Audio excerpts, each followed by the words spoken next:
Hello, everybody. It's John Pollock. Joining me, as always, waiting for our WWE Crown Jewel review. Moments after night one in Riyadh. How are you, Wai? I'm doing well. Yeah, night one of two. Night one of two. This is the first time they're going to do Raw. This followed earlier this year where they did the SmackDown King and Queen of the Ring combo. So we will be getting into things. How is your Saturday going on this now afternoon as we bridge into the evening? Pretty well. Yeah, I quite like these afternoon shows. You know, we've spoken about that pretty much every time we've had one of these, either in Europe or I guess Saudi. You know, like I quite enjoyed the time zone change for me. Did you catch the start time for Survivor Series? I did not. What time is it? It is a 6 p.m. Eastern start time that they were. This has been listed on the website, but it was noted on the ad that they were promoting tonight. So, is there UFC that night? Not a pay-per-view. Okay. I believe a fight night. So I don't think it's for that reason, but nonetheless, I mean, does this seem like it'll be? Is it a West Coast thing? I mean, I don't think so. I mean, it's I don't know.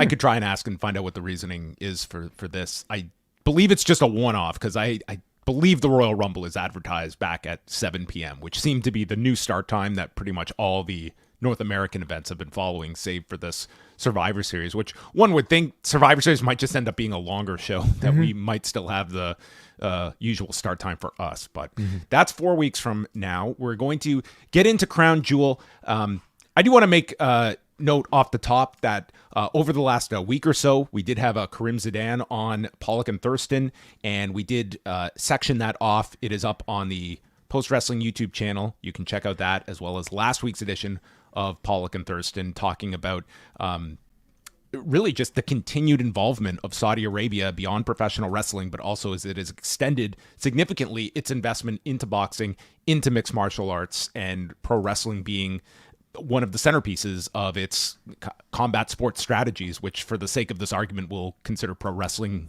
under that combat sports umbrella. Oh, absolutely. I would. Yeah. These conversations kind of come around every single time that there's one of these shows. And I kind of feel like the conversations are getting less and less loud, but it's still really, it's the reason why we are talking about this show today. So, there are some great resources. Kareem is always a great voice in speaking about all of this stuff. So it's out there if you guys want to listen to it. And yeah, check that out.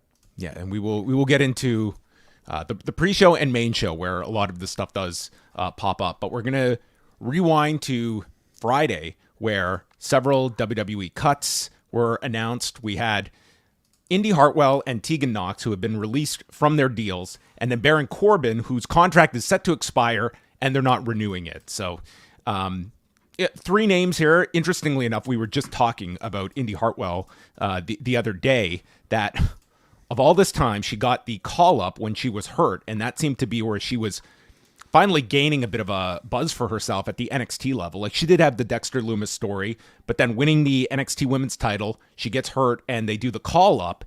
And I think that really fumbled her ascent onto the main roster, and has largely been one of those women that's just been forgotten for months.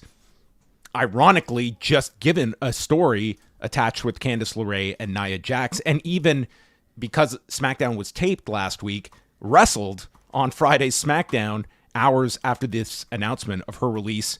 Tegan Knox is someone that, I mean, you can't be too surprised by. It feels as though they had no plans for this woman. She had last wrestled on Raw back in April and had not even had a match period since July the 5th. And then you have Baron Corbin, who, interestingly enough, I think had maybe his best run was in NXT alongside Braun Breaker, and then was brought up. And I mean, him and Apollo Crews, like, it never clicked for the few times that we got to see them, and had basically been removed from television, and just feels like they were out of ideas for him too. But I'm curious, any of you, and it's worth noting, Corbin, since his deal is just coming due, once that deal expires, he'll be free to go anywhere. For Hartwell and Knox, these are releases, so they have 90-day non-competes before they can compete. But you're also talking about people that are international talent too, so they're going to have the visa situation to handle as well, being in a non-WWE work environment. Yeah, those two particular situations. I mean, I feel like we should probably talk about that first and foremost because it's potentially threatening to just their ways of life and the ways that the two of them are able to make a living. So hopefully they're able to sort that out, and hopefully they if it's their choice to stick around in North America to continue their careers or do whatever else, I hope they find that. In terms of these types of stories, we don't hear about them all that often these days. But with the amount of people that they continue to bring up into these systems via NIL or this WWE ID, I mean, something has to give. You can't. I don't think any business should just as profitable as this company is. I don't think any business should just be there to like be charity, and just like hoard people for the sake of hoarding them, for the sake of their own career developments. If they weren't being used, if they weren't being given opportunities to perform, then I think cuts are need to occur. In the case of Indy Hartwell, I feel bad for kind of harshly criticizing some of her latest performances, but she hasn't really been improving in the time that we've seen her, unfortunately.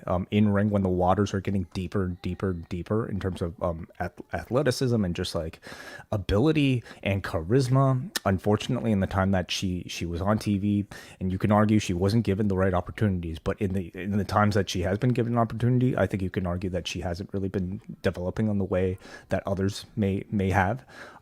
Tegan Knox is a bit of a questionable one. I definitely think I would argue more, is somebody that we haven't seen her, get the right opportunities with. The biggest thing attached to her career has been her injuries, and heartbreaking injuries at that, that have derailed her. But at the same time, those injuries are kind of like the things that have made her appealing, you can argue, because people want to see this comeback story. And it's something that just kind of never really materialized on the main roster for whatever reason. So, some wasted potential maybe there.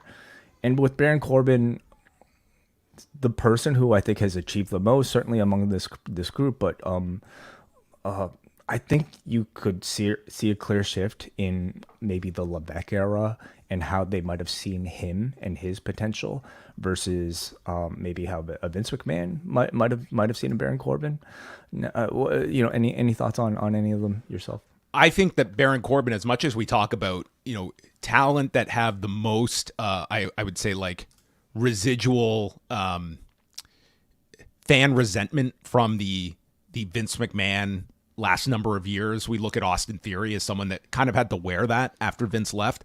I think a lot of people associate like those really awful years of creative where Baron Corbin was put front and center with the Constable Corbin and just constantly throwing onto all of these big positions. And I think in time, I think there was a turnaround for Baron Corbin of that sentiment among a lot of the audience, whether it was the, what was it, Lucky Corbin, Happy Corbin, where he was broke, then he came into money. All these adjectives. He's had so many different ones. And I mean, the question is going to be for him is, he's 40 years old. He has only been in this system, and that's 12 years. And it's a tough spot at 40 to suddenly go to like, let's throw out an AEW, and if not an AEW, like at the independent level, like I am sure this guy could have a great run in a Game Changer or an Impact. Is he going to want to do that? I guess that's the question that he is left with. I'm sure he has had some this guy's been on the main roster for 8 years, almost 9. He's had some significant years and only been in this system. So that's the question attached to him. And will Thomas Peastock be as marketable a name as without Baron Corbin? That is the bigger question. What name does he go by outside of the WWE system? I wonder. Yeah. Yeah, with him, I mean, I would have to assume part of the reason why he might be included in this round of cuts is I'm assuming at that level of tenure, he was probably making a pretty good paycheck, within the WWE system. And I don't know if there are any other companies out there if that would be able to match it. I certainly don't see him as a name that AEW might be able to make use of, but maybe there's some creative suggestion out there that is perfect for a Baron Corbin in AEW. And outside of that, I think at this point, like this sort of like Matt Cardona GCW run, Matt Cardona / JBL, like ironic GCW run or indie wrestling run. There's plenty of appeal for it, but even that almost feels like it's a little cliche these days.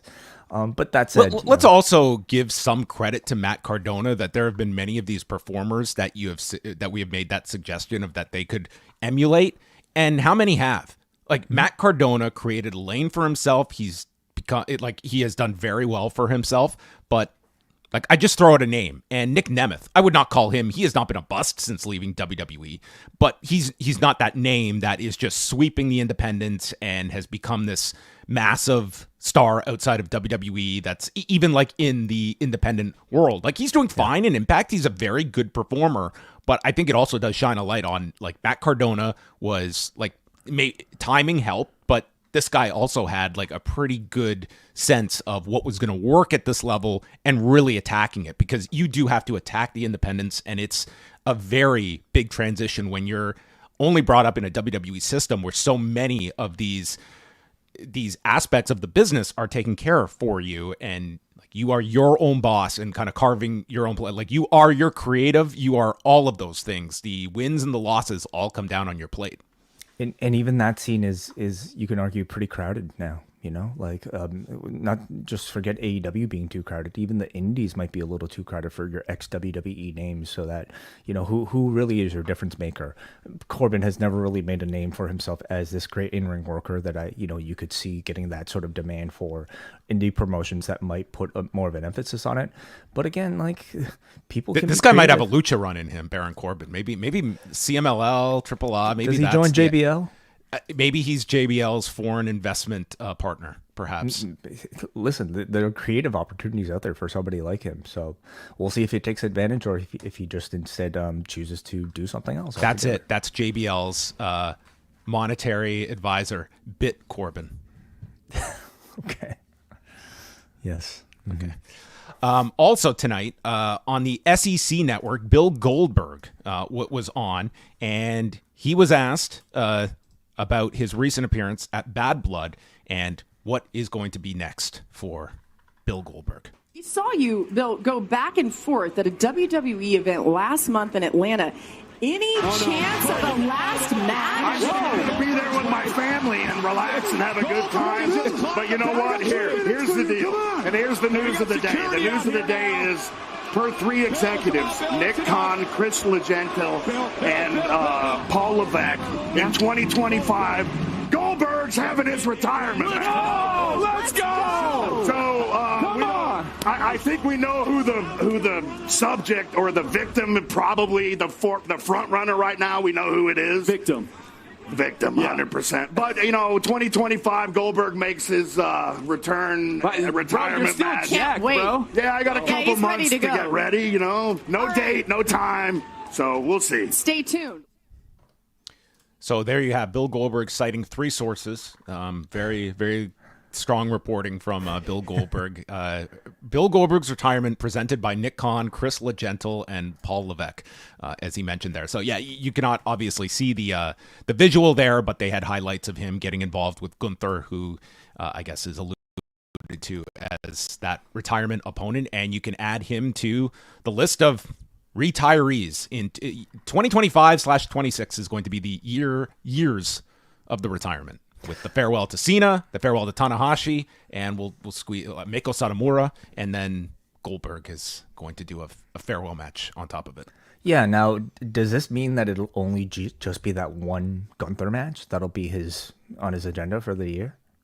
Not necessarily. I mean, I don't know if you would want to just throw him into one match if you could get more than one out of him, but certainly seems like it is building towards that.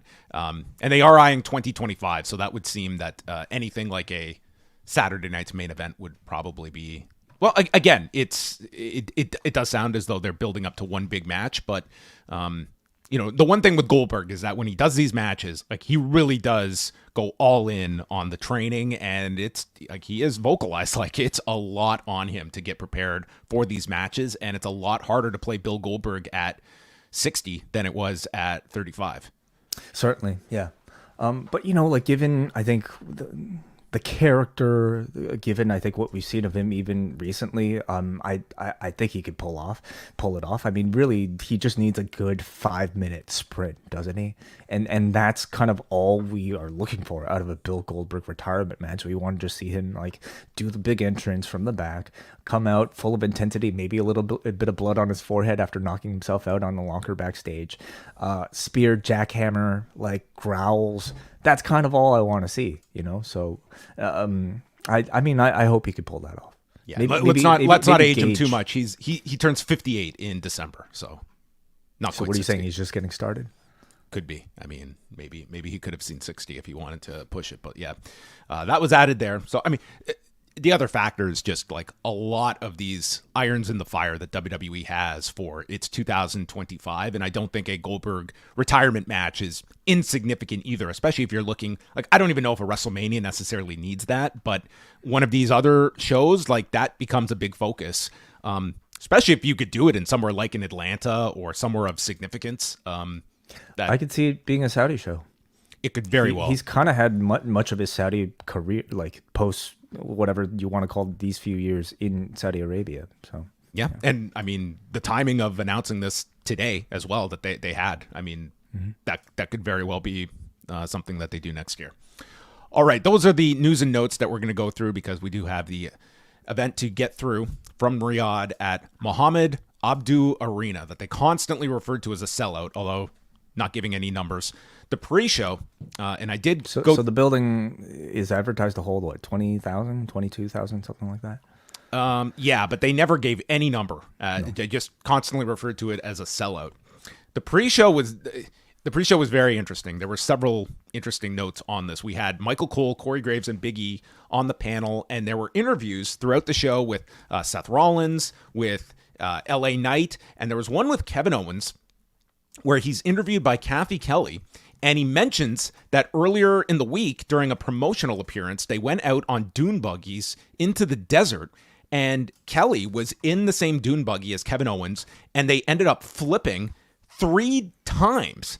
And Owens explained, like, we were in a car accident, and he wove this into storyline that it must have been Orton and Cody putting the driver up to this to try and take him out. And like, I did check in on this. Like, this is a legit deal. And Kathy Kelly posted footage of it. Did she post footage of it? Interesting. Or at least of the flip buggy, not of them actually flipping. But, yeah. I mean, this was this sounded nuts and could have only happened a few days ago. And it's not as though Owens did an insignificant amount of physicality on the show. They appeared to be okay based on just visually here, but that's a scary deal. When like this sounded like a really bad deal. Yeah, I'm not gonna get on one of those things anytime soon. But yeah, I'm surprised that they would let their athletes take that level of risk. So on the pre-show, I would state of the last number of years of Saudi shows, I thought like the messaging and promotion was very amplified on this pre-show than normal. There's a big focus on the WWE experience, which is their like physical kind of exhibit that they have permanently stationed there in Saudi Arabia. And then Natalie Mamo, who is a host in the Middle East and hosts the WWE show over there. She also does NBA work. She did a sit down with Paul Levesque and was asked about this partnership. He loves this partnership, and that over the years, fans initially, when this deal was announced, they were excited, but they didn't know what to expect. That's one way of characterizing it. But over years, we have seen the addition of women's matches. Now, His Excellency, as he was referred to many times, never identified by name, Turki Al-Sheikh, and the General Entertainment Authority, now they are contacting WWE. They want more women represented on the show. And also adding that the Crown Jewel championships that have been transported from city to city in the U.S., they will permanently be stationed in Saudi Arabia while the winners will receive rings. Rings to wear. Rings to wear, and Levesque sort of said with the additional note that so they can go for multiple rings. Yes. That's sort of the gimmick, yeah. Okay, so it starts with one. Yeah, I mean, we kind of all know what this like Crown Jewel Championship is. It's a stunt for once a year for these sort of specific shows. And you can argue that like prior attempts at making this sort of thing, whether it be with the Greatest Royal Rumble or like the Best in the World trophy, have sort of been like never referenced and non-canonical outside of these particular events. This kind of allows them to maintain that status with these championships.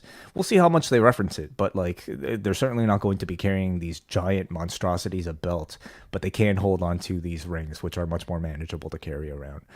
But we'll even see how often they pull out these rings. Yeah, and then as they left this interview, we go back to the panel, and this is when Michael Cole talks about 5 years ago we had the first women's match here, and now we have 10 women on this year's show, and Corey Graves talked about how the tourism is great here, the food is tremendous here, and that was our recommendation by Corey Graves. Yeah. I mean, over the years, maybe coming off of the Khashoggi murder, we've had just a slow ramping up of these sort of things. Ultimately, I don't think that at this point they're shy at all about like making these tourism ads like pretty blatant and deliberate. And I don't necessarily think that they have to be ashamed of that. Now, the first show that we've had one of these where like they were talking about how progressive, the society is, and like with frequent mentions of MBS, talking about how, women now have a right to drive. I don't think we're in that territory quite yet. Like this was mostly promoting, hey, like Riyadh is great. Look at this Boulevard City thing, and look at our WWE experience. This is a great place to like have a vacation. That's about as much as they're going, but I could see that changing. Like the world is getting more and more comfortable with these partnerships. If we look at maybe other sports, this might, what you saw in the WWE show tonight might even be tame in comparison these days. I found that like I agree with your points in terms of like there's certainly none of the hesitation of the past, but I did find it interesting that, as we noted when we reviewed Bad Blood, and what do you remember when Paul Levesque started promoting Crown Jewel in the ring? There's like this audible booing from the audience. And when I was writing up my piece on Friday, I went back to the YouTube version, and the YouTube version, like it has Hunter's walkout, and then we cut to post booze where he just speaks, and they cut that part out, and you can kind of understand that. So then I was curious, and I went to the WWE Network version, which is not going to have a cut in the middle, and it is very clear that they remove the booze, and you get like subtle, like you get cheers in place of that. I was like, that is absolutely not how. So I mean, they are right. They are very much projecting the image that they do not want to have these reactions of fans booing these shows to be present. And like the image, like this is image laundering that, is part of this $50 million. And I do feel it is important to talk about this because this is like these shows are not happening if not for $50 million. So let's just be clear about that. Like this is a transaction. Well, we have to be clear about just the simple fact that this is just commerce. Saudi Arabia, the Kingdom of Saudi Arabia, are a sponsor of the show in the way that, I don't know, like Snickers might be, in the way that like whatever cereal companies might be. And it's the WWE's job to promote and make their sponsors look good. And something like that, I think, is understandable. That they would make those sort of edits, and yeah, it makes me wonder if how free they'll feel to maybe make those sort of public announcements about Saudi Arabia in the future, if they have that sort of like combative relationship with the crowd to deal with. Yes, and no, did you know graphics afterwards about this year being the bloodiest for Saudi death row prisoners of the past 30 years. Maybe you'll find that in the WWE experience. Maybe that'll be a booth. Maybe. It's right next to the Undertaker Dead Man experience. Oh, man. So there you go. That was the pre-show. On to the main show we go. Michael Cole and Corey Graves are our announcers who will be sticking around for Raw on Monday. And opening the show is Solo Sikoa Jacob Fatu and Tama Tonga taking on Roman Reigns and the Usos. So the way this is, it's 3-on-3, though Tonga Loa was in the corner of the Bloodline. Mm-hmm. Reigns and Jimmy enter together. A thunderous reaction follows for Jay's entrance through the crowd. You have to look at the audience on this show. Like the early days of these Saudi cards in the beginning of this deal, like the atmosphere was awful for some of these shows. And that is the complete opposite. Like this crowd was just so energetic and lively for 3.5 hours. And it was like, this was like a big time atmosphere that they had for this show, and it kicked off with this Jey Uso entrance that was pretty spectacular. I thought one of the best crowds of the entire year, and I don't know like what sort of necessitated that, or at least like what created that sort of change compared to maybe some of these earlier shows. Are they letting in different types of people into these events than they were in the very first shows? I don't know, but I could definitely say like there's been a bit of an evolution in these Saudi crowds where now they're at the point now where they're clearly diehard fans that are in there. These are the people that know the words to every single word to like a Randy Orton song or to a Cody Rhodes song. And they reacted massively, and I think helped positively color a lot of the presentations of these matches. I think it's notable that we saw Jey Uso come out last here. That's not typically how things went with the Bloodline. That never is how things went. So I think it plays to the story. It's good attention to detail for the story that Roman is allowing main event Jey Uso to enter last. Yeah, it's kind of a compromise where Jay has said the three of us are now equals. Whereas Jimmy's like, I'm okay being, Roman's I'm not sidekick. really at that level yet. Yeah. So the crowd is vociferously chanting for Roman, and Jay teases tagging him, but instead tags Jimmy to prove who's in charge. And this leads to an argument among them as Tama Tonga capitalizes, and they had the heat on Jay. And then finally, Reigns is entering, and he is in with Solo Sikoa, and they start battling. And Reigns calls for the Superman punch, but it's caught by Sikoa. Second attempt hits the Superman punch, and as he sets up for the spear, Solo Sikoa kicks him in the face and hits the Samoan spike. And Sikoa gets on top of Reigns, and the referee is counting, and Jimmy is way late for the save. And like Ryan Tran just has to hold up his hand because Jimmy was nowhere ready to break this up. And what we had was almost a replication, at least in theory, of what we just saw with Christian Cage and Jay White, where the actual finish of the match was going to be done as a near fall earlier. Because this, and I'm sure that this was the confusion, was, okay, the Samoan spike is the finish, and it seemed like it was just too late for the save to be made, that Roman was to be saved here. I mean, in this case, I don't know if it was so much confusion on Jimmy's part. I mean, I have to assume Jimmy knew that the bulk of the finish hadn't occurred yet. It just looked like he might have got a little bit tripped up in the ropes, but certainly looked a little bit late, I think we could say.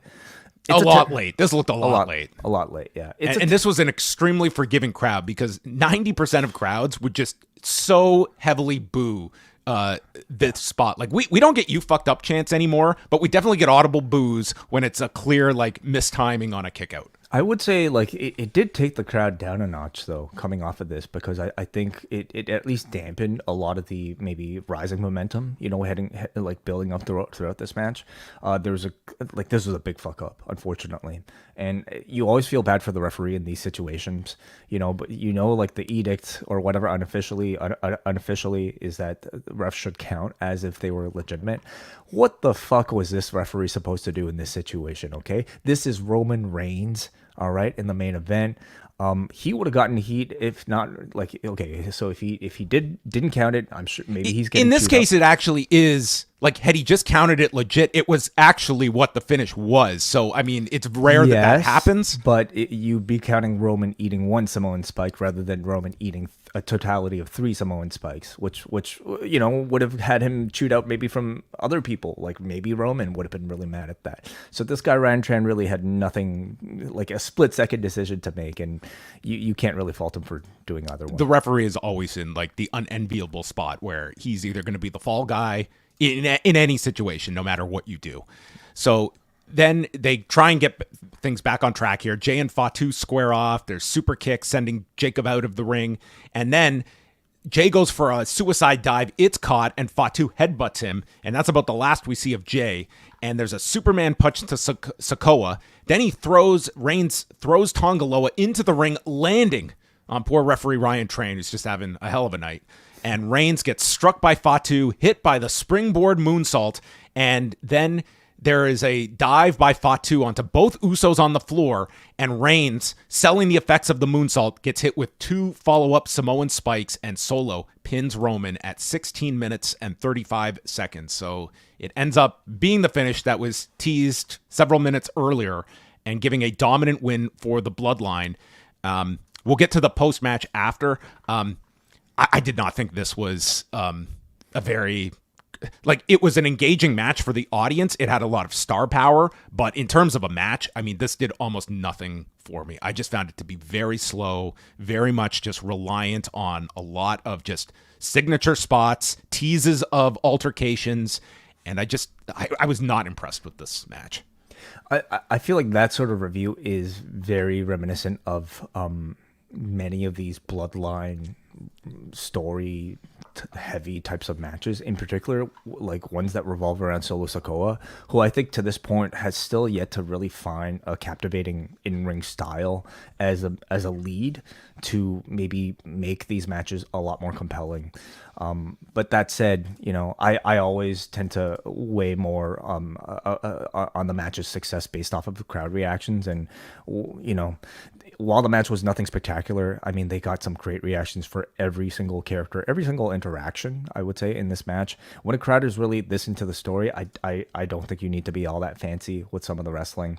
I was surprised by the outcome here because with Jimmy Uso in there, you would expect that he'd be the one to get the pinfall, but instead they had Solo pin Roman Reigns, and I liked it a lot more. Like we know coming out of this match, the goal was probably to make Solo's Bloodline look strong heading into War Games. I expected them to pin Jimmy to achieve that, but they went a step further and had Solo pin Roman to achieve it, which I think does a lot more for the entire group than just them pinning Jimmy. Yeah, so the last people over the past almost 5 years to beat Roman Reigns, we have Cody Rhodes, Jey Uso in that tag match last year, and Thomas Peastock. Baron Corbin himself. That's right. Yes. I like the finish too. I think Sikoa needed it the most here. And I mean, this was the most obvious finish for the Bloodline to win this match. And they went with the most impactful one. Like Roman Reigns being pinned is a significant deal. And afterward, the beatdown continues. They have the numbers advantage. It's 4-on-3 when Sami Zayn's music plays. And Sami Zayn comes out and he's wearing a keffiyeh. And this, his obvious support of Palestinians. And a lot was made of this comment that Corey Graves made, like post-save, about Sami Zayn always taking an opportunity to virtue signal. I mean, I missed it the first time, so I did go back to kind of hear the context. He said that? Corey Graves said this, yes. It was after Zayn had made the save. And okay. I listened to it. It's like, I feel like you could...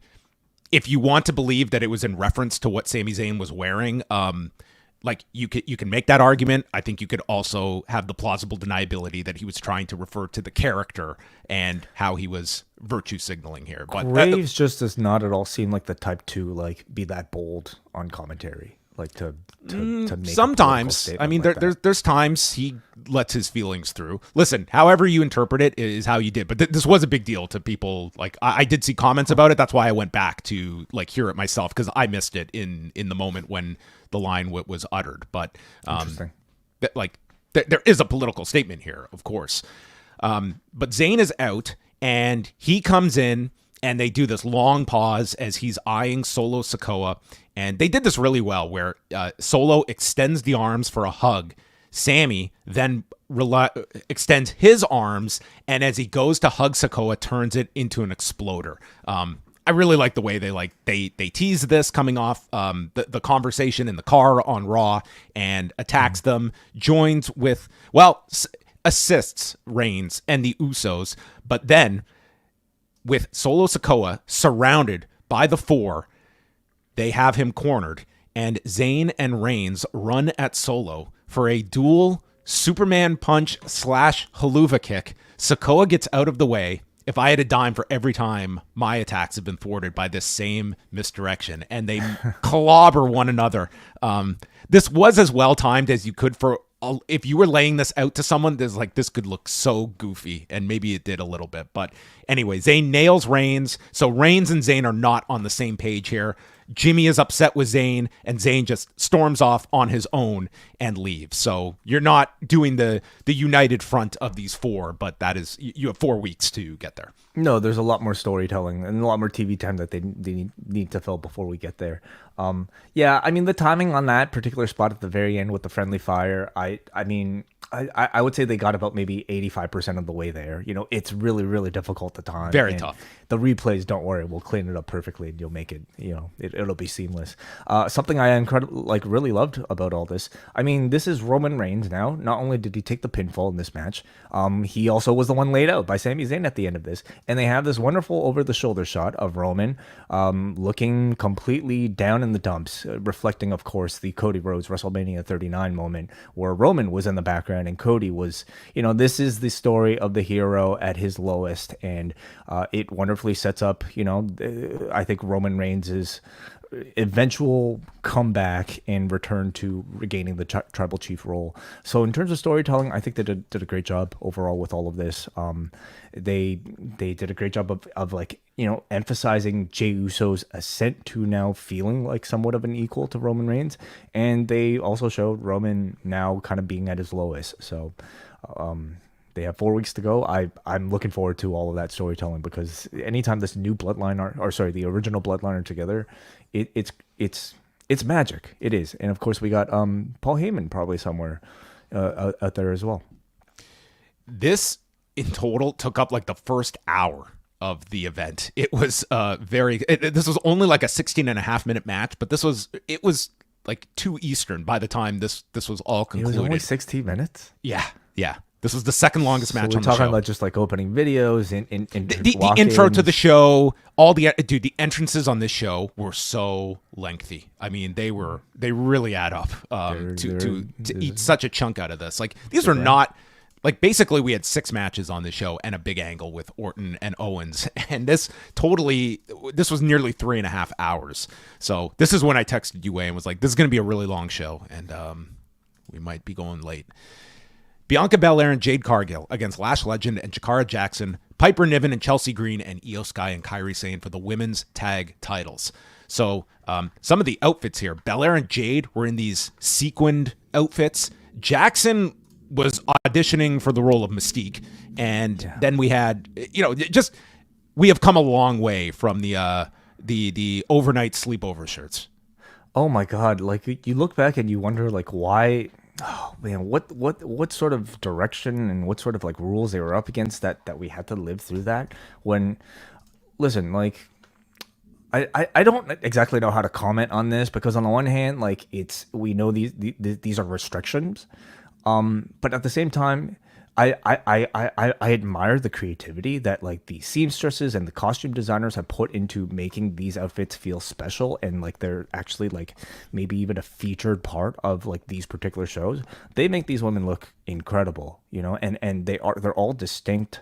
And yeah, I mean, to me, like it's actually one of the things that I kind of look forward to.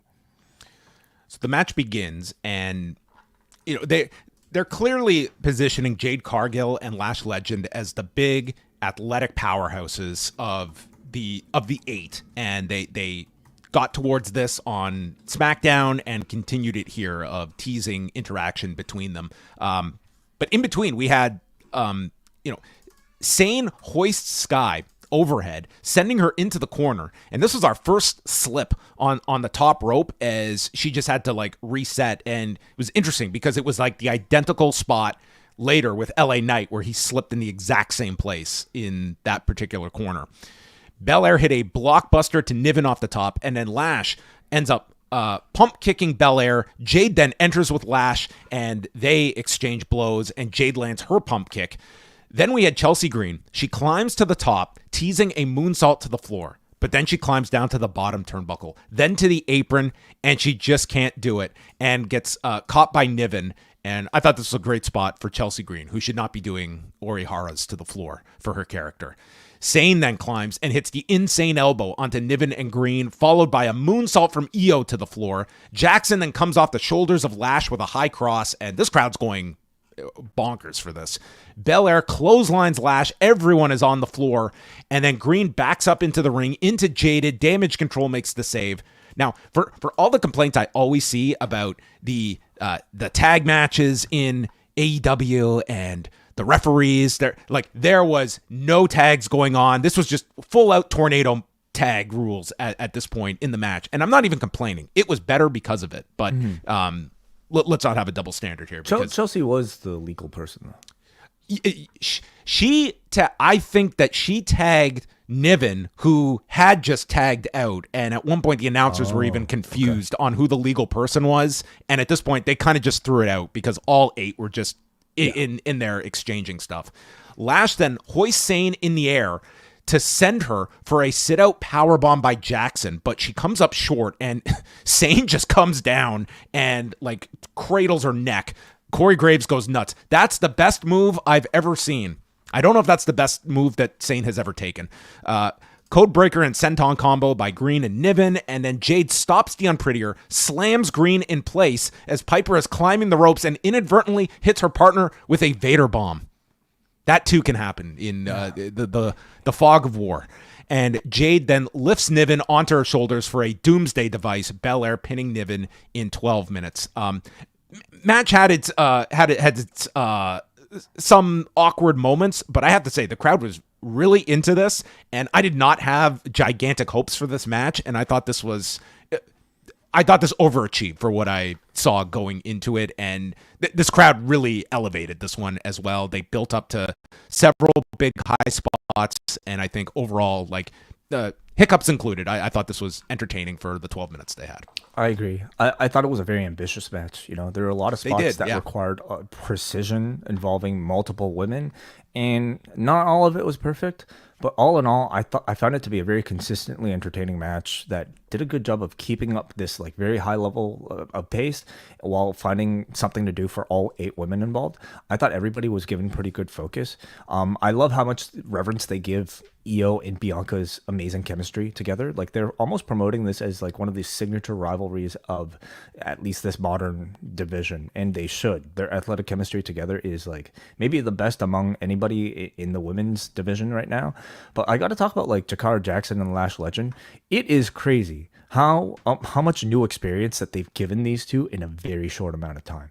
To go from wrestling 99% of their career in the PC about a month ago to now performing on the stages that they have in these few weeks. I think it's pretty amazing. Jakara Jackson, this is her second main roster match and only her 62nd match total in her entire career.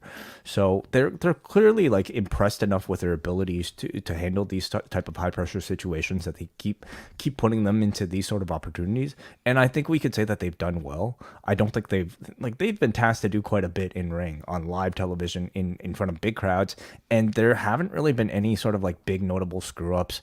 They look like they belong in the division, so I think these two have done really well. And I mean, again, they already pretty much feel like they're called up at this point. Yeah, Lash has made a lot of improvements. She was one, and there's going to be a lot of these people in this.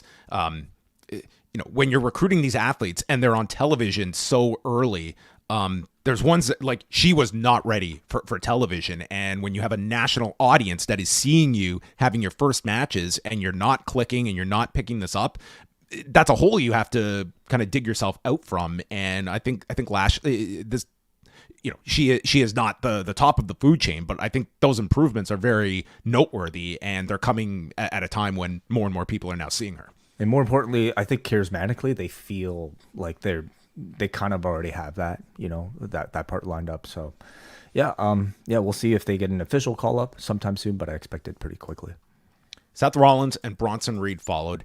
And this was, so last week at the Brooklyn taping, Seth had his first match since Money in the Bank doing a dark match with Dominic, but I would classify this as your first real match since coming back. So that's several months. He was also wearing the loose fitting pants that you saw Shawn Michaels transition to later in his career. I'd be curious if he was, if he's working with a knee brace. He did not have these pants in that dark match last week, so I don't know if this is a permanent move to him, but that was his visual aesthetic here. And also noting, this is his 11th match in Saudi Arabia, as Graves notes to Seth being such a workhorse and the miles he's put on his body. 11 matches in Saudi Arabia, nearly 2 a year. Has he missed one? Oh, wait, he's missed one then, I guess, if they've done 12 events. Yes, he's missed one. Okay. So can't be that strong a workhorse, right, if you missed one. Has there been a wrestler that's appeared on every single show, I wonder? No, I don't think so, because they probably would have noted it on this show. I can't think. Someone's going to correct us if we're wrong. Okay. Rollins attacks him on the ramp before the bell and then is caught, and Seth gets dumped into the timekeeper's area, landing horribly on this office chair, and his back looked like some animal attacked it. It just looked hell of an injury to have on your 10-hour flight home afterward that you'll be leaning against. I hope he gets an upgrade to first class. I hope so too. I think all of them should be flying first class after this one. The bell finally rings, and Reed immediately hits a tsunami, but instead of going for the pin, he climbs for a second one, and Rollins gets out of the way and hits the curb stomp. So this was like a Brock Lesnar layout at the beginning of this, and he gets the 2 count. Then Seth teases a pedigree and gets stopped, and Rollins goes over top and gets hit with a seated splash. There's a powerbomb countered by a DDT by Rollins, and he starts to recover, and after kicking out of a spinning sit-out powerbomb, a DVD, and a superplex, Rollins is told, "Stay down," and Rollins yells, "You should have finished me when you had the chance." Ha ha. And Reed drops him and sets up for the tsunami. Rollins rolls away, then rolls to the floor, and Reed gets stopped on the floor and curb stomped onto the steps, rolls in Reed for the super stomp, and Rollins wins in 12 minutes and 21 seconds. And immediately, Bronson got totally busted up here above his left eye. I imagine this was on the stair spot. This looked brutal too. It looked brutal, but it was so perfect for this particular moment. You know, like here's the giant who has not only fallen, but Seth drew blood, and like Reed standing up with his look like afterwards with that stream of blood flowing down his head was just the perfect sort of like anime like visual, you know? Immediately, Michael Cole proclaims that Bronson Reed has proven he deserves to be in the main event. It's like, did he? Isn't that what he was fighting for in this match and he failed? I think he was proving that he belonged on the same stage as Seth Rollins. So just having the match, he achieves this. Yes. It's like, what did the win mean then? That he was capable. He belonged even more. Oh, okay. than just the Seth Rollins. He's proven position. that he's a B show main eventer, not A show, but B show. Let's not even get that far. This is not the main event. He proved that he belonged on a PLE. Is what like he proved. There's a delicate way of handling someone losing and still putting them over. But as soon as that hand hit 3 and Cole is getting into this, it's like we just watched Rollins prevail here. I don't know what Reed is. It felt jarring to me. Okay. Well, again, like I don't know what Cole should have said instead in this Fuck situation. this guy. That's what he should have said. Okay. WH Park. This push. What do you think of the match overall? Good. I don't think it got to great. But I did think this was the best match on the show thus far. I would put it slightly ahead of the. I would put it ahead of the tag match that we had just seen. But would not be match of the show for me. I thought it was a good match, though, like a step down from, I think, the spectacles that Reed and Strowman have had. You know, you can tell that they were trying to recapture some of that magic here, but like with more of a big man, small man type of formula. The Reed Strowman matches, I think in hindsight, were just like really something special when you're seeing two guys just like throw each other at their size into various things. But I would say overall, they did a good job of keeping that intensity really high throughout.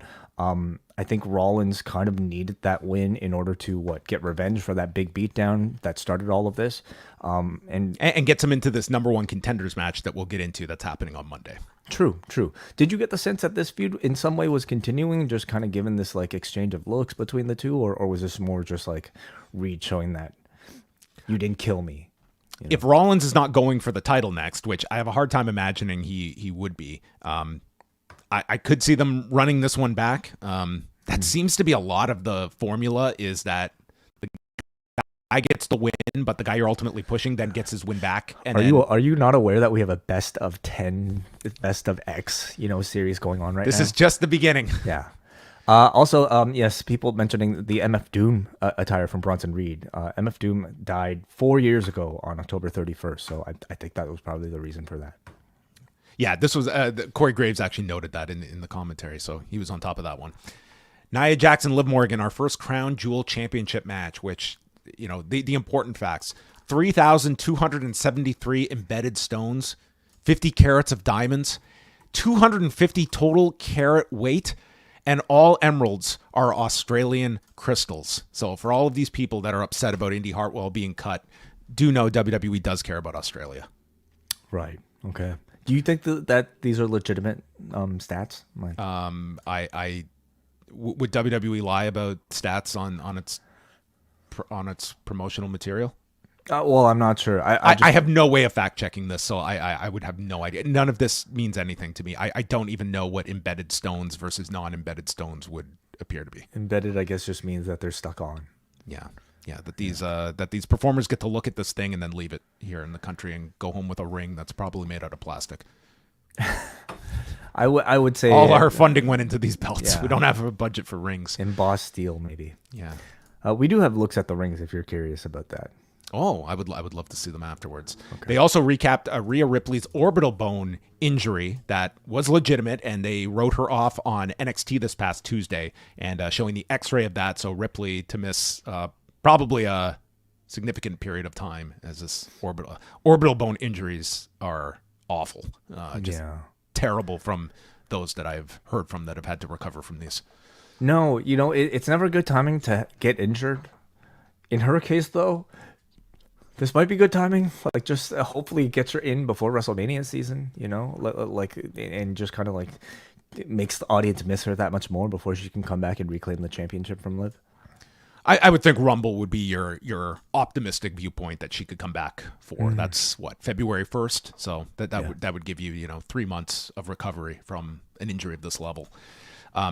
So Liv Morgan, tough match to structure here. It's like we have the double heels, Liv having to be the undersized heel in this, because it kind of defaulted to like Nia Jax being your closer, like approximate babyface in this kind of a scenario. But what you mean by the end, or because I thought the crowd was pro Morgan. I'm just saying in terms of like the actual match structure, it felt as though they were trying to make Nia more of the sympathetic one than Liv.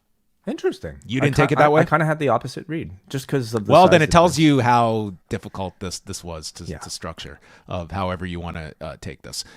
Morgan goes after the knee of Nia. So she's selling the knee, and Liv manages a tornado DDT, but then Jax catches her with a Samoan drop. But then, you won't believe this, Nia Jax ran shoulder first into the post, which this has to be her Ric Flair getting caught on the top. There is not one match that goes by that Nia does not do this spot as the way for the babyface to get heat. She hits a Samoan drop off the second turnbuckle, but only gets a 2 count. So both women are down, and Tiffany Stratton comes down with the briefcase. And this crowd, all they cared about was seeing a cash in. Like, they were not going crazy for this match, but they were for Tiffany Stratton as she shows up and teases cashing in. When Nia gets up, she's a zombie that just awakens and tells Tiffany, "What are you doing?" And Stratton explains, "I was going to cash in on Liv." And Nia's just like, "What are you doing? What are you doing?" And Tiffany has explained this, but Nia tells her to leave. Wasn't this the whole setup to the story? Was that I'm going to destroy Liv and then you can cash in on her? It was that, but then on SmackDown, Stratton blatantly said, "I'm going to cash in on either one of you."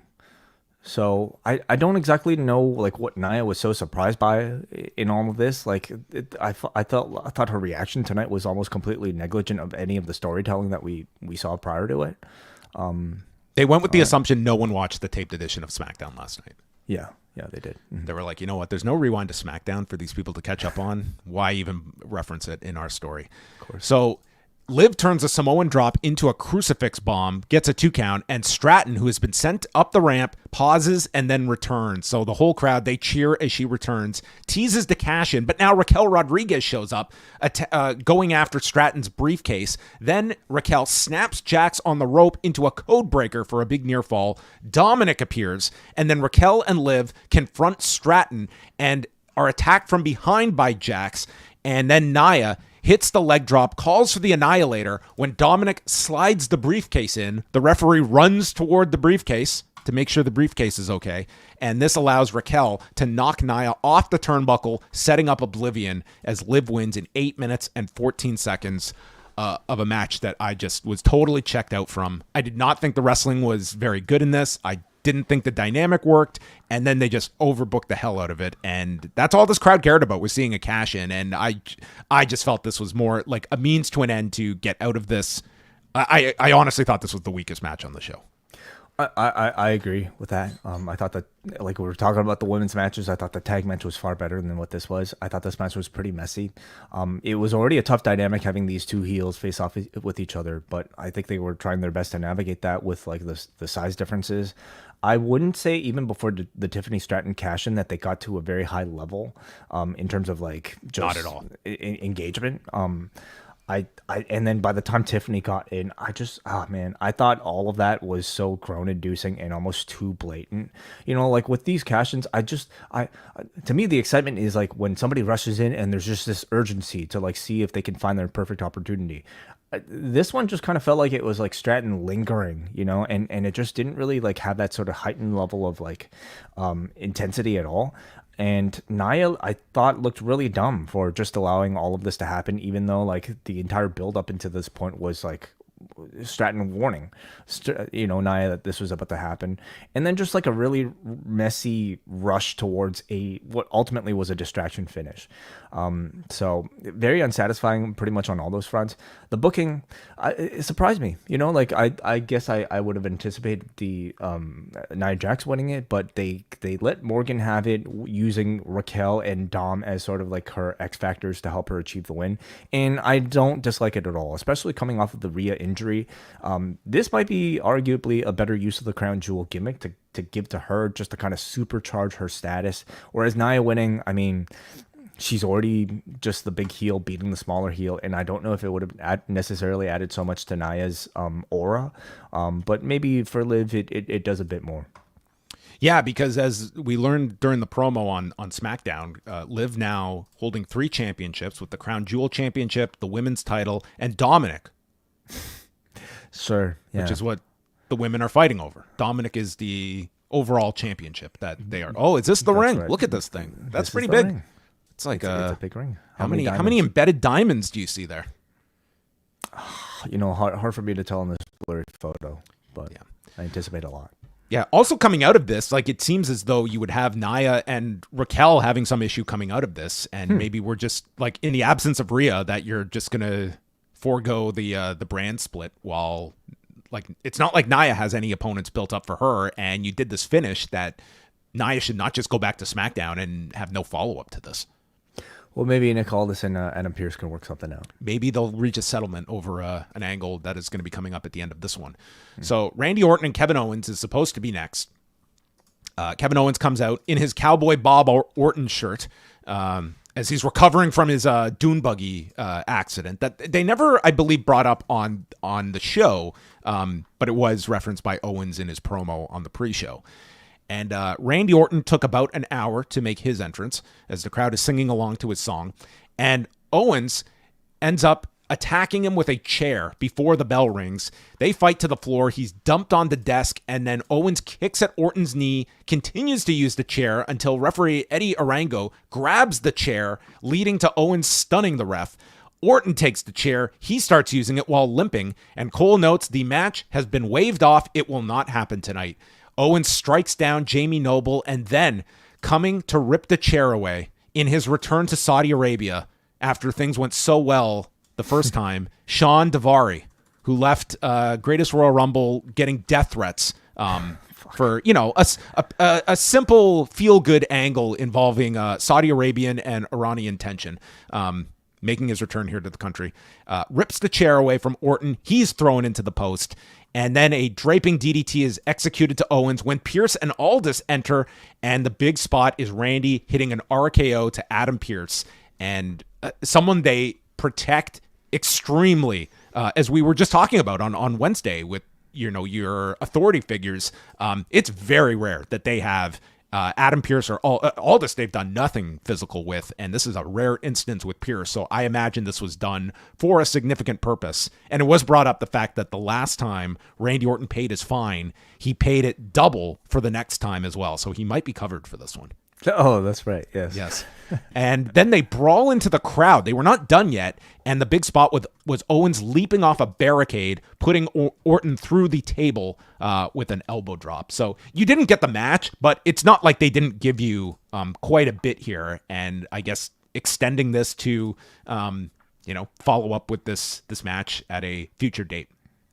Could be even Survivor Series, or maybe a big edition of SmackDown, for instance. Yeah, I mean this is kind of part of their playbook, and people just don't seem upset if you don't give them the match result, as long as you give them like a big stunt that makes them feel like their time wasn't wasted. And I thought this came off better than the Bloodline 6-man. With the match itself, or what was involved here, I was like, I was fine with this. This late in the show, do an angle. I don't know.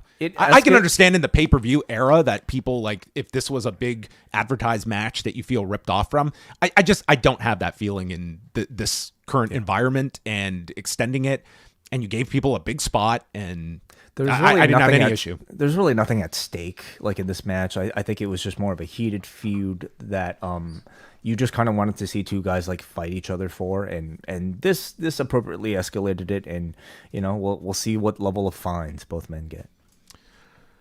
LA Knight, Carmelo Hayes, and Andrade. What is this considered? Is this game 1 or is this game 8? Have they had 3-ways before? I forget. They haven't done a 3-way, but LA Knight has beaten each of them individually, so now they both get title shots. 7.8 maybe. Game 7.8. This is the most confusing series I've ever seen. Yeah. Michael Cole is referring to, he goes, "Hey, Cody."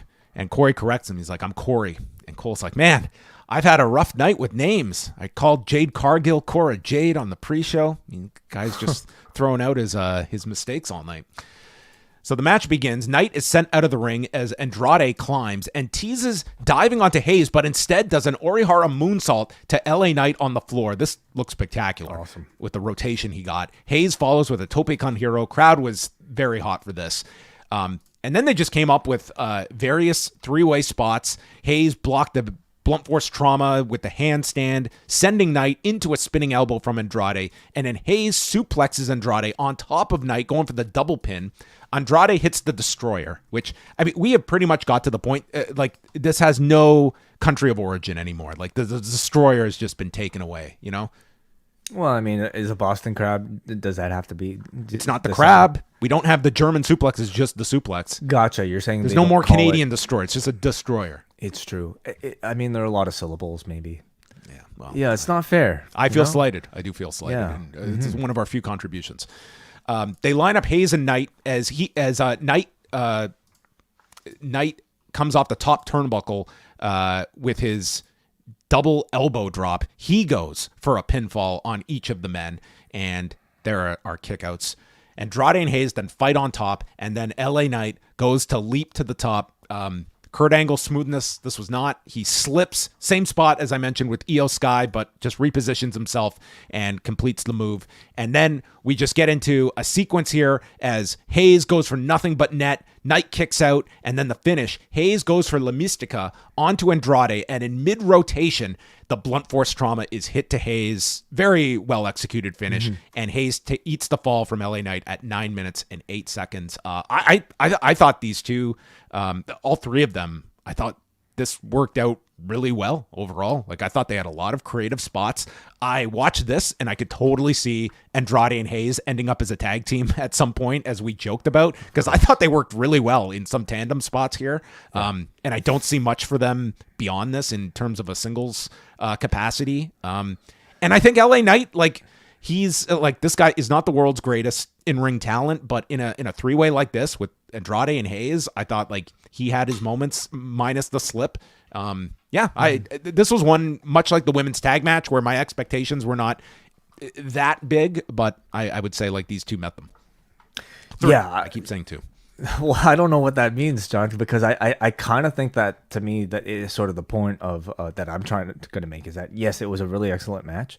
I think Hayes and Andrade's chemistry continues to shine. They seem to be at their very best tonight, in front of this large crowd.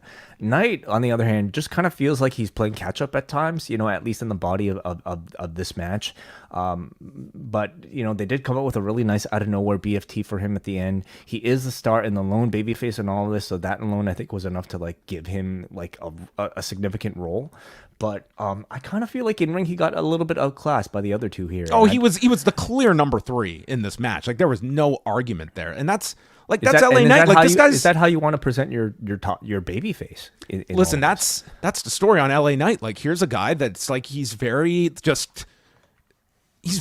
average in terms. That's not what they're trying to promote. That's not how they're trying to push. But this guy was clearly like the biggest star of these three, and he's the most over of these guys. Like, that's what you're riding here. And let's be honest, this is a era where I think it's easier to have how often do we get the "this is awesome" chants? Like, it's very basic matches that get amplified by some of these crowds that just are like, they will take average matches and make them feel that much more because they get really into matches that, I mean, I'm watching and sometimes like I feel like I'm watching a different match sometimes. Like, it's just very basic stuff that the crowd reacts to. And I don't think there's that same level of expectation on like going out and having to perform at the level of like the elite of the industry. Well, there isn't, but at the same time, I can definitely say that I don't think these crowds gravitated towards LA Knight in all of this because he's average.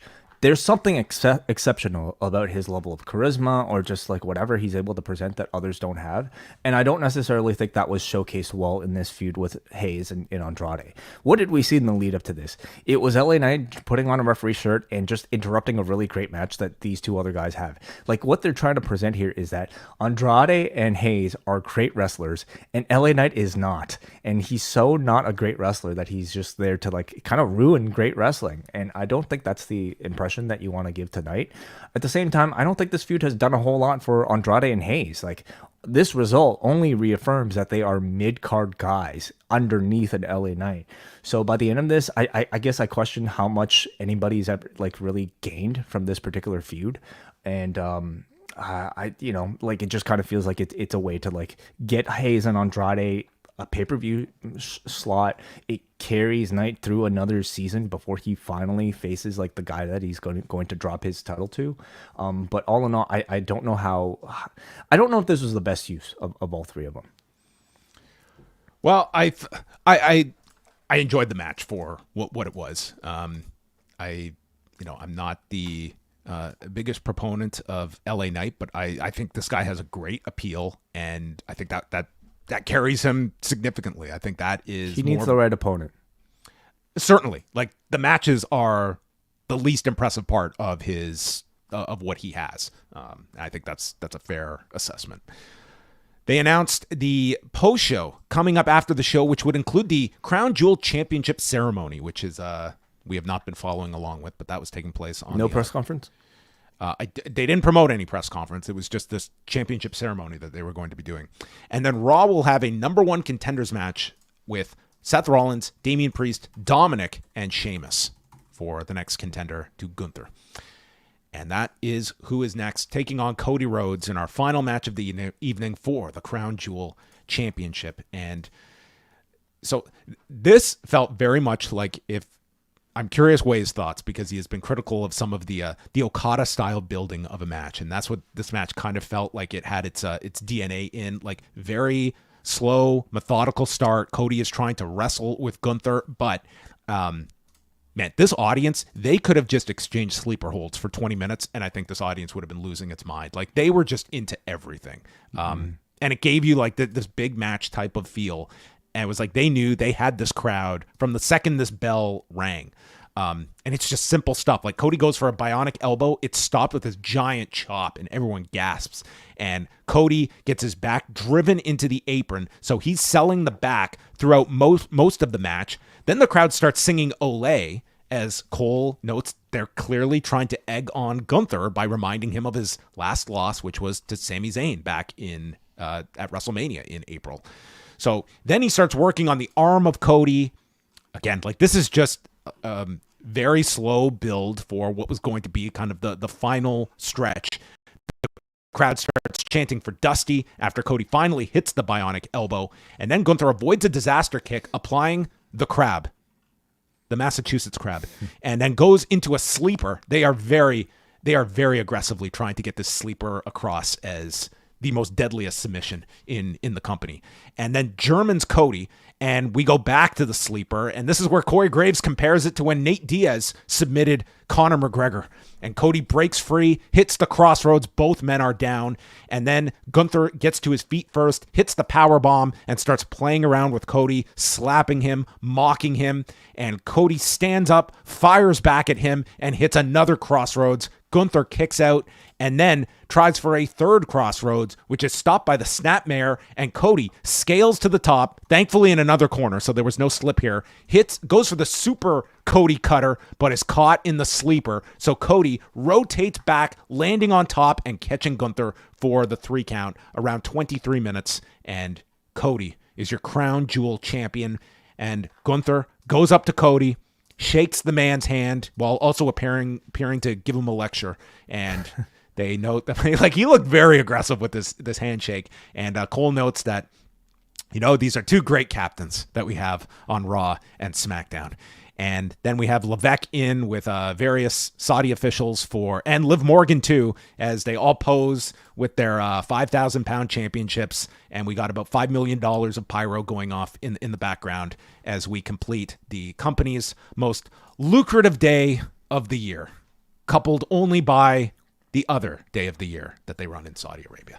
Yeah, and that's a fact. Yeah, nothing like a $50 million day. That's always a nice gross. Yeah, we're just talking about the show itself now. Like, with WrestleMania weekends, including, I guess, all the money they might make, like, in addition to the show itself. Like, is that figured in? Does this still lap that? This would still be ahead of your WrestleMania. Well, I state that without knowing where we're going to land for this Vegas show, the Vegas shows next year, because they're going to do some incredible gate. I think if you combine the two, that should top 50, but don't quote me on that. Next year there may be more close, but WrestleMania is not doing $50 million up until this point. Yeah, right. Yeah, the match itself, it was, so you asked me, okay, like, I'm critical of the Okada slow pace, main event types of matches. Did I feel the same way about this one? I think for me, much of my discontent with many of those Okada matches is because I'm not that excited about the matchup, period. Like, he has that style of match with anybody in the main event. This, to me, I think they did a much better job of building to make you feel like it was special. For all we can say about, like, these sort of champion versus champion gimmicks of the past, I think they did a great job this year around to make this feel like it was something significant, that despite maybe how we might feel about the, this giant gaudy championship or the ring, they did still make this, like, the bragging rights, for lack of a better word, of this particular match feel significant. They created what felt like a really personal rivalry between the two through some excellent, promo segments.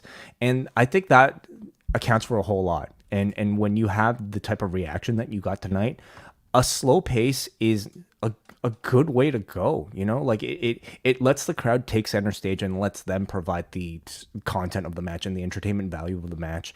And I thought they did that to a really strong degree up until the wave and up until maybe some of these other chants. There was even a point where I think, certainly if you ask me, maybe even if you ask portions of this crowd, where I think they went too slow. And there were signs for them to ramp this up to, a higher degree, that they kind of started to do, but maybe this match still it got to the point where I would classify it as like being too slow. And by the time that they got to the finish, I thought they delivered some really, really strong near falls, but it was like a step short from, I think, the best Gunther matches we've seen. Was it at the level of like the best Cody matches we've seen? I would classify this as like a similar type of like match to like maybe the Reigns match at WrestleMania, without the run-ins, much cleaner. And listening to the soundtrack, like you can't argue with the results. This was an incredible atmosphere that they created, and I think the type of match and the type of reaction that this crowd wanted by the end. Yeah, like I would say by default, I felt like what was your match of the show? Let me see. That's a good question. What was the match of the show? Because okay, there were faults. I would say maybe with a lot of the matches. The Bloodline match was not a great in-ring match. Reed versus Rollins was good, but maybe like not at such a great level. I didn't think anything achieved great on this show. Like yeah. I would lean towards Cody and Gunther because I do feel like the audience did make this feel like a big match. They worked it like a competitive champion versus champion type of match, but I didn't feel this was anywhere near the level that it could be. The crowd enhanced it greatly, and maybe that's the ultimate barometer for most. But like I'm looking at this show, and it's just like I don't think any of these matches really jumped out in terms of like the totality of this show was not a thumbs up show for me. Well, I find it a really interesting question because like even though like I'm having such a hard time picking even like my favorite match on the show, like what that is telling me is that like in-ring content, this was a disappointing show. Like when you compare this to like any like average AEW offering, for instance, like an AEW pay-per-view completely destroys this in terms of in-ring. But was I dissatisfied with the show?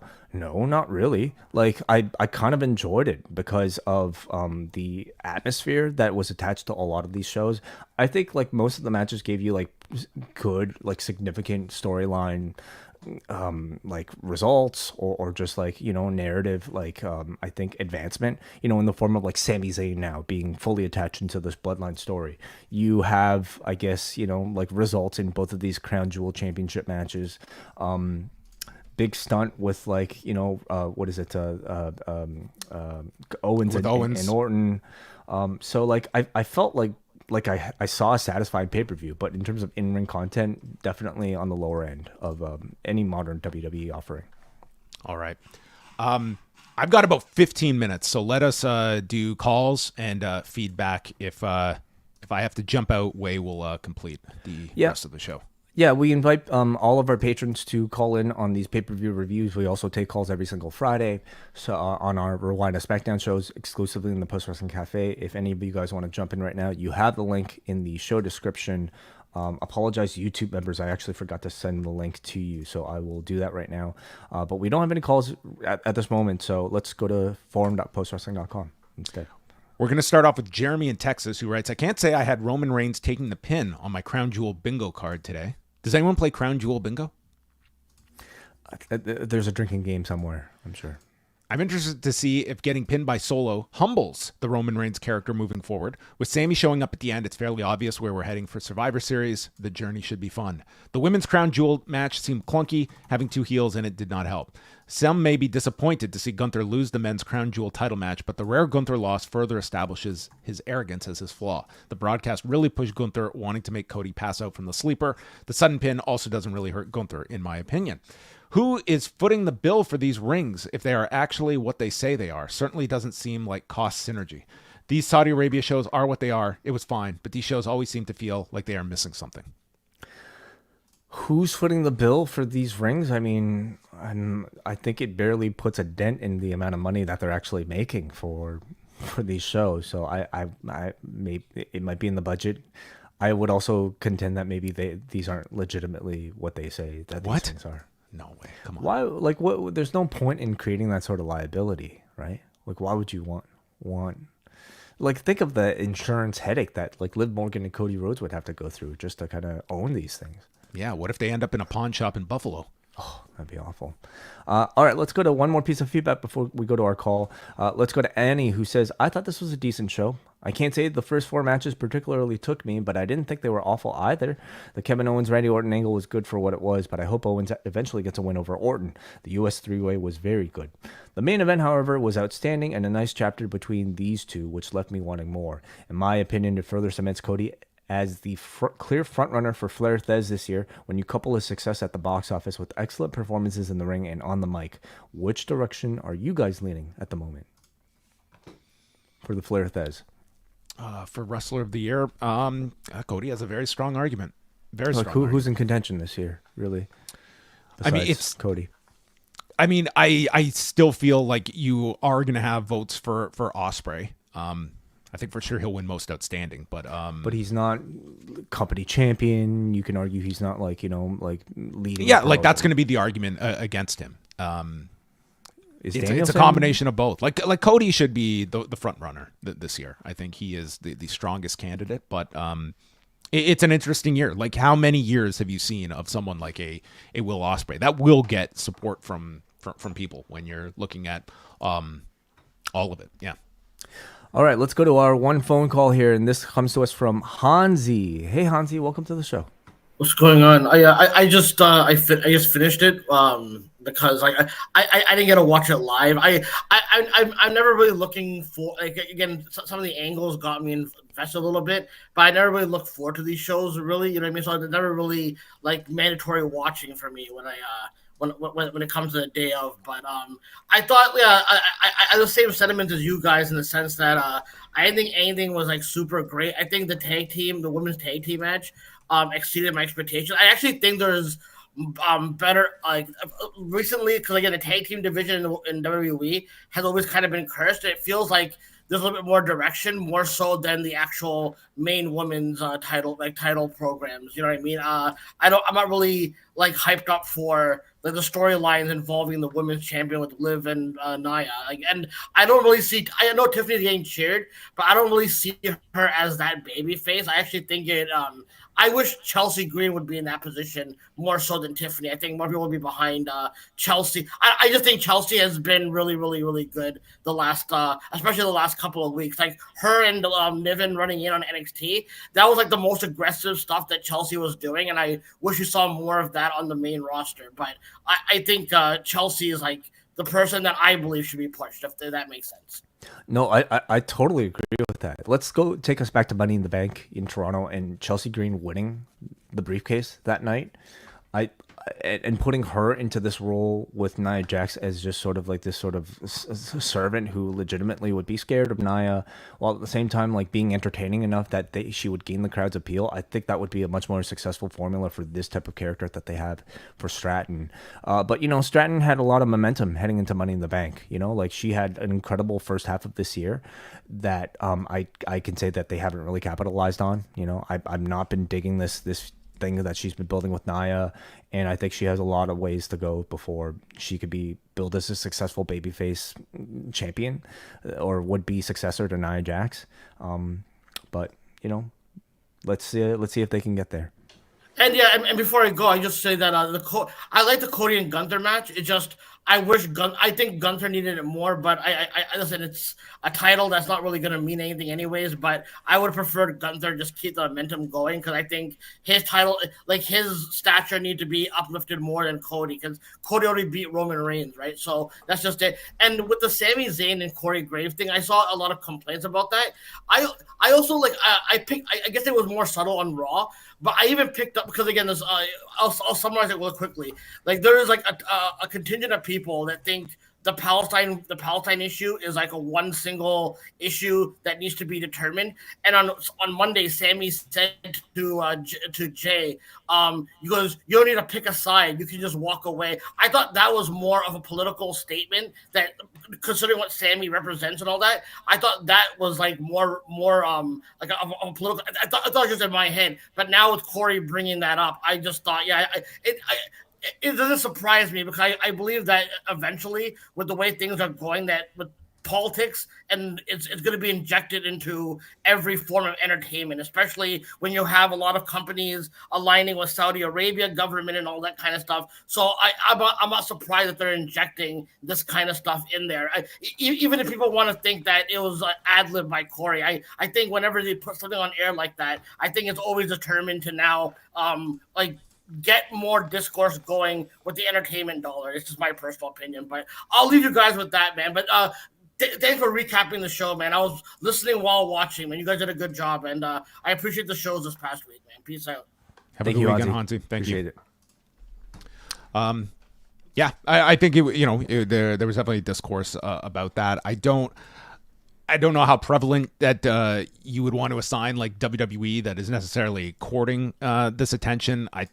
I certainly did not read that into the line from Raw. That seemed to be a much more, I thought, innocent line that he was using with Jey Uso. Certainly, my brain did not go in that direction.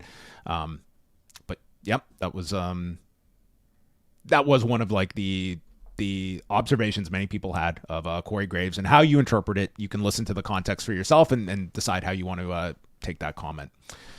But there you have it. We are at the end of the road here. So thanks to everyone for joining us on this special Saturday show. Coming up tonight, Collision will be taking place from Philadelphia, and going live right after at postwrestlingcafe.com are Kate from Montreal and John Cena. They will present Collision Course. We also have a brand new edition of Post Pro Res up earlier today with Karen Peterson and WH Park, going over multiple retirements coming up in the next year, as well as recent show results, a look ahead to Power Struggle that is happening on Monday, so you can go catch up on all your Japanese wrestling from Karen and WH.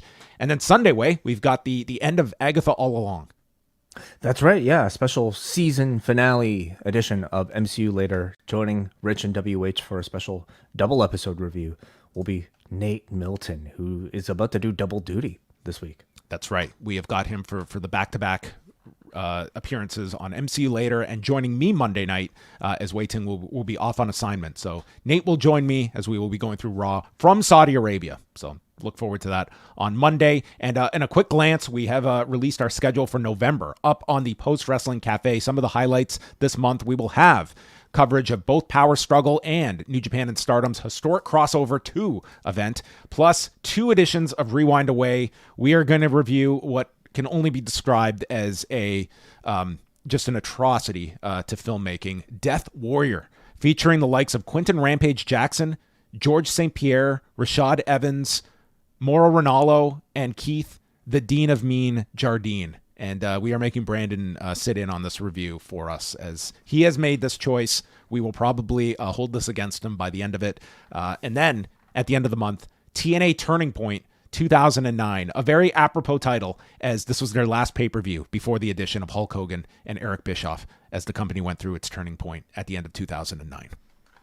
Also, the last time Styles and Joe and Christopher Daniels had a 3-way. Yes, a rematch of one of, if not the most famous match in TNA's history, happening 4 years after the original at Unbreakable. So that is headlining the show, plus Kurt Angle against Desmond Nigel Wolfe on that show. Okay. So there you have it. PostWrestlingCafe.com, $6 gets you all of these extra shows, plus other perks like ad-free editions of Rewind to Raw and Rewind to Dynamite, updates sent directly to you, and much more. So PostWrestlingCafe.com to support Post Wrestling. That is it for us. Tune into Collision Course tonight, and we will speak with you later this week.